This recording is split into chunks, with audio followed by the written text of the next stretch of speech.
Assalamualaikum warahmatullahi wabarakatuh. Perkenalkan, nama saya Novandi Yusuf, NPM 1921-1201. Ingin membacakan materi tentang hukum pasar modal, Capital Market Law.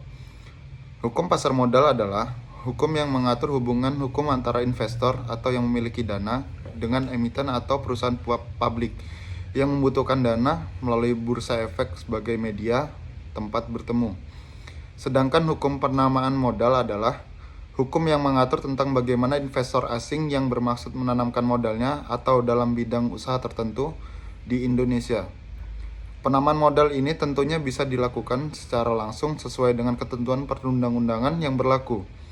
Dengan demikian, maka terminologi pasar memiliki perbedaan arti dengan terminologi penamaan. Hukum pasar modal lebih ditujukan kepada penamaan modal tidak langsung atau indirect investment. Sementara itu, hukum penanaman modal lebih mengarah kepada aspek penanaman modal yang sifat langsung, direct investment, sehingga keduanya memang jelas memiliki perbedaan. Letak perbedaan di antara keduanya terletak pada tujuan investasi.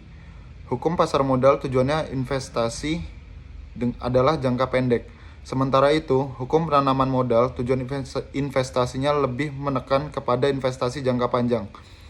Hukum pasar modal didefinisikan sebagai kegiatan penawaran umum yang dalam pasal 1 ayat 15 Undang-Undang PM dikatakan sebagai kegiatan penawaran efek yang dilakukan oleh emiten untuk menjual efek kepada masyarakat berdasarkan tata cara yang diatur dalam Undang-Undang PM dan peraturan pelaksanaannya.